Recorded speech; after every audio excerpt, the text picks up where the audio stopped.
Hi, hello, namaste. Welcome to my YouTube channel drama of life.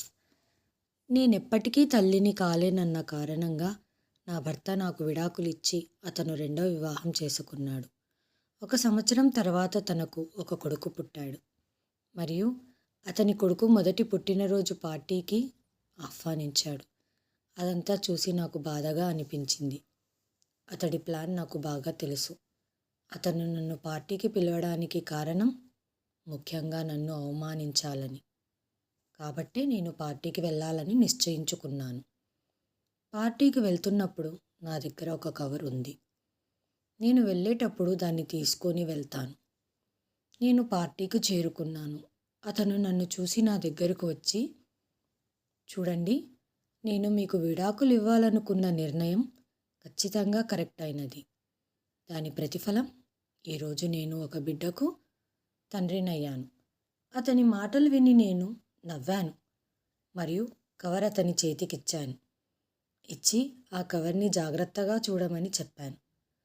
విశాల్కు cover చూడగానే మతిస్థిమితం కోల్పోయి పిడుగు నెత్తి మీద పడినట్లుగా అనిపించింది. నా పేరు సిరి, నా భర్త పేరు విశాల్. మా ఇంటి ఆడపడుచు కొడుకు పుట్టినరోజు సందర్భంగా ఇంట్లో పూజ నిర్వహించాలనుకున్నారు. దానికోసం పూజా సామాన్లను తీసుకొని వచ్చారు. ఆ పూజకు తెచ్చిన వస్తువులను ముట్టుకున్నాను.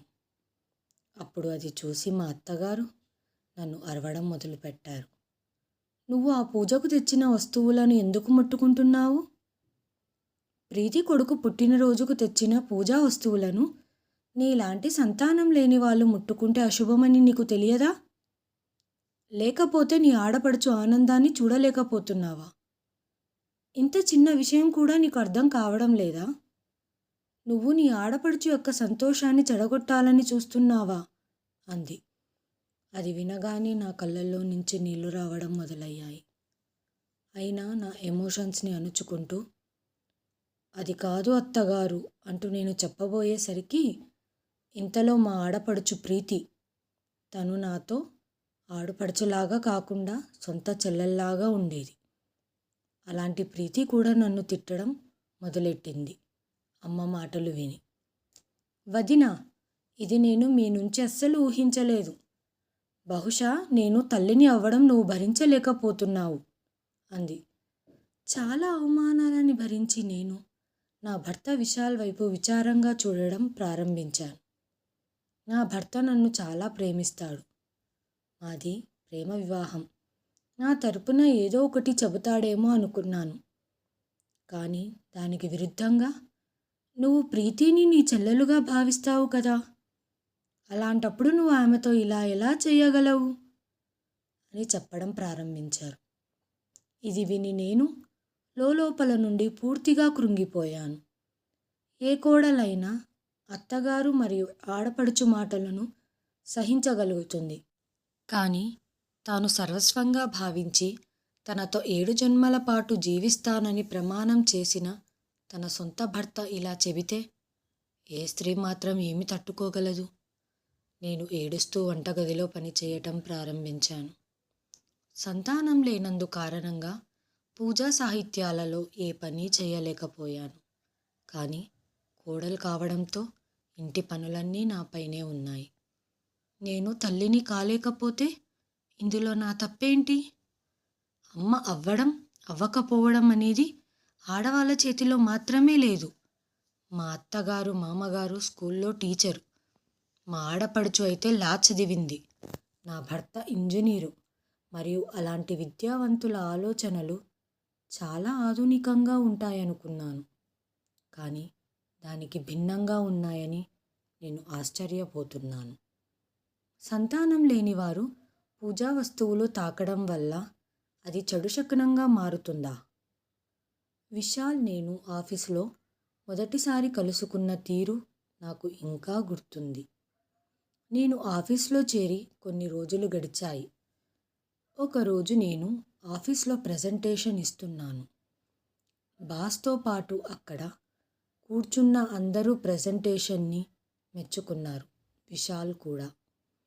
అతను నా ప్రెజెంటేషన్కి చాలా ఇంప్రెస్ అయ్యాడు.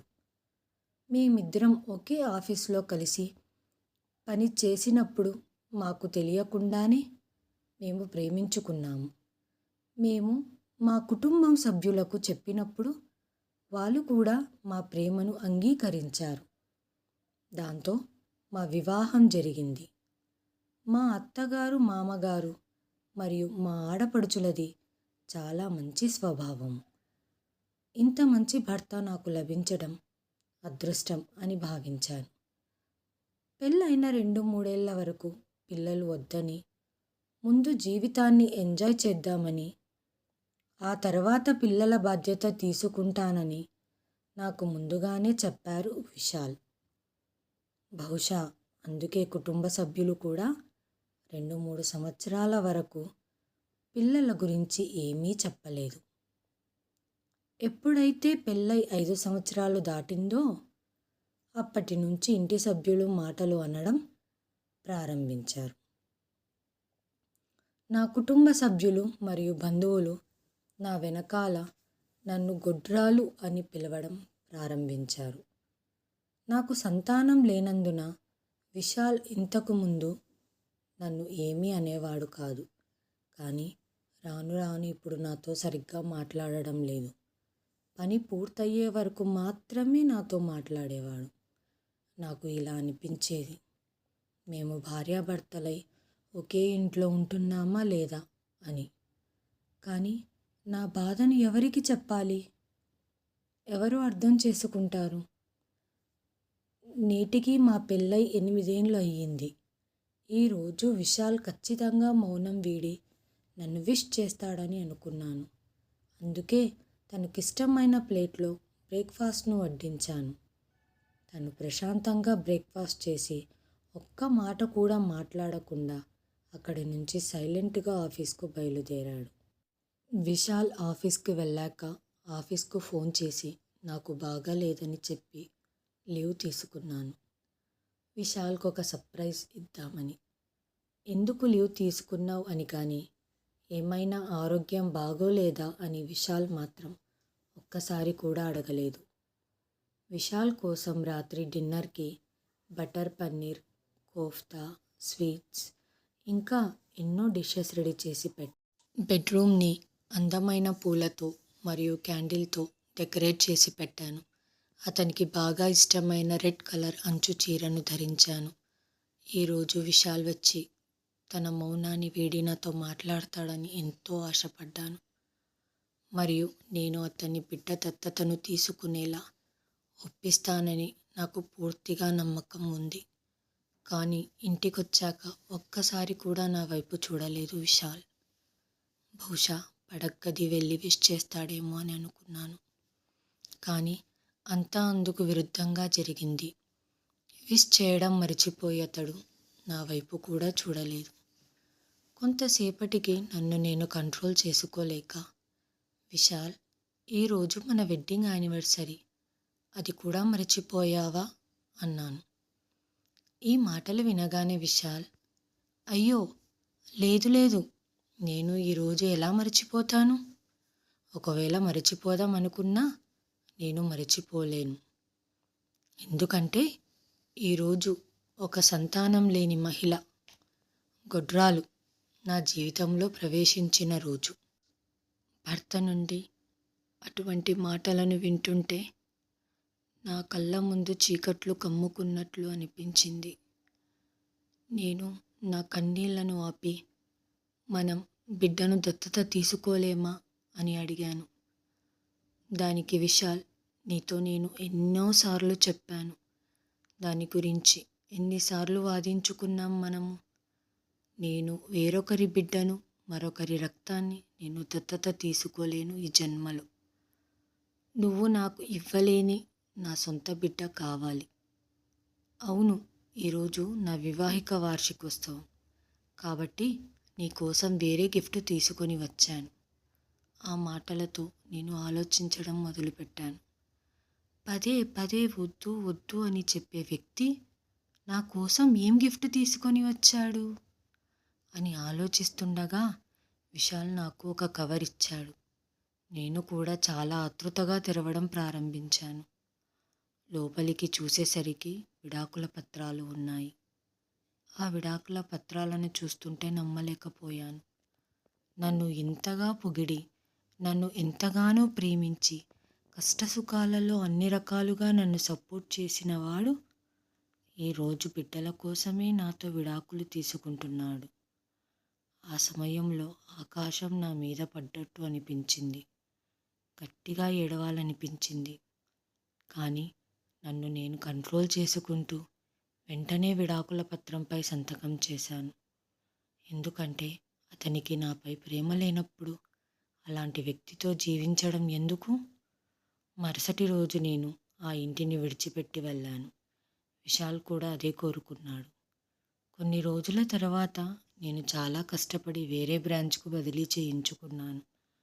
ఎందుకంటే అతనితో పని చేయడం అంటే పాత జ్ఞాపకాలను గుర్తు చేసుకోవడం వంటిది. నేను ఇంటి నుంచి వెళ్ళిపోయాక కేవలం 1 నెల తర్వాత విశాల్ రెండో వివాహం చేసుకున్నాడు. మరియు 1 సంవత్సరం తర్వాత అతనికి ఒక కొడుకు ఉన్నాడని తెలిసింది. కొడుకు పుట్టిన సందర్భంగా సంతోషంగా పార్టీ ఏర్పాటు చేసుకున్నాడు. నన్ను కూడా అవమానించాలని పార్టీకి ఆహ్వానించాడు. ఆ పార్టీకి నేను కూడా వెళ్ళాను. నన్ను చూసిన వెంటనే అతను నా దగ్గరకు వచ్చి చెప్పడం మొదలెట్టాడు. చూసావా, నీకు విడాకులు ఇవ్వాలనుకున్న నా నిర్ణయం ఎంత సరైనదో. దానికి ఫలితంగా నేను తండ్రినయ్యాను. తండ్రి అయినందుకు చాలా మర్యాదగా అభినందించాను. తర్వాత నేను నాతో తెచ్చుకున్న కవర్ అతనికి ఇస్తూ, ఇది నా నుంచి సార్, సర్ప్రైజ్ గిఫ్ట్ అని చెప్పాను. సర్ప్రైజ్ గిఫ్ట్ పేరు వినగానే కాస్త ఆశ్చర్యపోయాడు విశాల్. ఎందుకంటే మా పెళ్లి వార్షికోత్సవం రోజు అతను నాకు సర్ప్రైజ్ గిఫ్ట్ కూడా ఇచ్చాడు, విడాకుల పత్రాలు. ఇప్పుడు ఆమె నాకు ఏ బహుమతి ఇస్తుందో అని ఆలోచిస్తూ కవరు తెరిచి అతని ముందు ఉన్నదాన్ని చూస్తుంటే కాళ్ళ కింద నేల జారినట్లు అయ్యింది. డిసెంబర్ నెలలోని చలిలో పూర్తిగా చెమటతో తడిసిపోయాడు విశాల్. ఎందుకంటే ఆ కవర్ లోపల అతని మెడికల్ రిపోర్ట్ ఉంది. మరియు అందులో తన తండ్రి ఎప్పటికీ కాలేడని స్పష్టంగా రాసిపెట్టి ఉంది. తన భార్యని చూడడం మొదలెట్టాడు. మరియు అతని నేల చూపులు అద్దంలా స్పష్టంగా కనిపిస్తున్నాయి. నేను అతనితో ఇలా అన్నాను, ఇప్పుడు నువ్వు వేరొకరి బిడ్డను లేదా మరో రక్తాన్ని దత్తత తీసుకోవాలా వద్దా అనేది నువ్వే నిర్ణయించుకోవాలి. ఇలా చెప్పి నేను అక్కడి నుంచి వెళ్ళిపోయాను. మరుసటి రోజు అతను వాళ్ళ అమ్మ నా ఇంటికి వచ్చారు. ఇద్దరికీ ఏం చెయ్యాలో అర్థం కాలేదు. ఎలా చెప్పాలా అంటూ చెప్పడం మొదలెట్టాడు. ఆ మెడికల్ రిపోర్ట్ నేను అతనితో మనమిద్దరం మెడికల్ చెకప్ చేయించుకున్నాము. మీకు గుర్తుందా? మరియు మీరు కొంత పని కారణంగా మీరు మెడికల్ రిపోర్ట్ తీసుకోవడానికి వెళ్ళలేకపోయారు. అప్పుడు నేను ఒంటరిగా వెళ్ళాను. దానికి విశాల్, అవును, నాకు గుర్తు వచ్చింది. ఆ రోజు నువ్వు ఇంటికి వచ్చిన తర్వాత నీలోనే లోపమని ఎందుకు అబద్ధం చెప్పావు? ఇంతకాలం అందరి వెక్కిరింతలు ఎందుకు భరించావు? అబద్ధాలు చెప్పాల్సిన అవసరం ఏముంది అని విశాల్ అడిగాడు. అబద్ధం ఎందుకు చెప్పానంటే, నేను నిన్ను ప్రేమిస్తున్నాను కాబట్టి నీకు నిజం తెలిస్తే మీరు దానిని భరించలేరు మరియు మీరు లోపల మదనపడతారని. నేను మిమ్మల్ని అలాంటి స్థితిలో చూడలేను. నాదేముంది, నాకు రాను రాను అన్ని వెక్కిరింపులు, హేళనలు వినడం అలవాటైపోయాయి. సంతానం విషయంలో అందరి దూషణలు వినడం నాకు జీవితంలో భాగమైపోయింది. కానీ మీరు సంతానం గురించి నన్ను తిట్టడం మొదలుపెట్టినప్పటి నుంచి నేను భరించలేకపోయాను. విశాల్ ఇలా చెప్పడం ప్రారంభించారు. కనీసం నీకు విడాకుల పత్రాలు ఇచ్చినప్పుడు నువ్వు నాతో నిజం ఎందుకు చెప్పలేదు? విశాల్, నాదే తప్పు. నేను నిన్ను ఎంతగానో ప్రేమించా, నిన్ను ఎంతగానో విశ్వసిస్తాను. ఏదేమైనా మీరు నన్ను ఒంటరిగా వదిలేసి వెళ్ళరు అన్న గుడ్డి నమ్మకంతో ఉండేదాన్ని. కానీ దానికి భిన్నంగా మీలో మార్పులను చూశాను. ఇక నీ ప్రేమ ముగిసినప్పుడు మీ తోడు ఉండి ప్రయోజనం ఏంటి? అత్తగారు నాతో ఇలా చెప్పడం మొదలెట్టారు. అమ్మా సిరి, మేము తప్పు చేశాము. వీలైతే నువ్వు మమ్మల్ని క్షమించగలవు. అన్నీ మరిచిపోయి నువ్వు మా ఇంటికి రా. మనం వెళ్దాం. ఇప్పుడు తన తల్లితో పాటు విశాల్, నా తప్పుని అంగీకరిస్తున్నాను. నిన్ను చాలా బాధ పెట్టాను. అన్నిటినీ క్షమించి మళ్ళీ మనం కలిసి ఉందాం అని అన్నారు. నేను అతనితో, విషయం క్షమించడమా, ఇంకా మరచిపోవడమా, వదిలిపెట్టడమా కాదు. ఇది ఆత్మగౌరవం. ఇప్పుడు నేను ఆ ఇంట్లో అడుగు పెట్టలేను. విశాల్, నా పెళ్ళి వచ్చే నెల. ఇంతకు నేను మీకు ఆ సర్ప్రైజ్ గిఫ్ట్ ఎందుకు ఇచ్చాను అంటే, ఇదంతా మీకు తెలిసిన తర్వాత చూడాలనిపించింది. నువ్వు వేరొకరి రక్తాన్ని, వేరొకరి బిడ్డను దత్తత తీసుకుంటావా లేదా అని.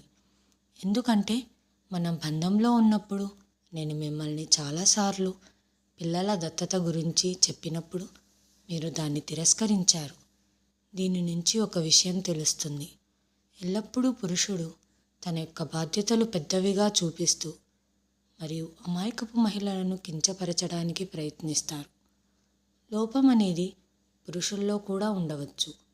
ఇలాంటిది మరిచిపోకుండా ఉంటే భవిష్యత్తులో అలాంటివి జరగకుండా ఉంటాయి. ఇలాంటివి జరిగితే వ్యక్తి మాత్రం చిక్కుకుపోతాడు మరియు నిజం బయటపడే సమయం ఆలస్యం అవుతుంది. అహంకారణంగా స్త్రీని హింసించే వ్యక్తి ఆ స్త్రీ వెనుక దేవుడు ఉన్నాడని మర్చిపోకూడదు. స్నేహితులారా, జీవితంలో జీవిస్తున్నప్పుడు ఎవరికి అన్యాయం చేయకూడదు మరియు మనకు అన్యాయం జరిగితే సహించవద్దు. ఈ వీడియోని చివరి వరకు చూసినందుకు ధన్యవాదాలు. ప్లీజ్ సబ్స్క్రైబ్ చేయండి, షేర్ చేయండి, లైక్ చేయండి.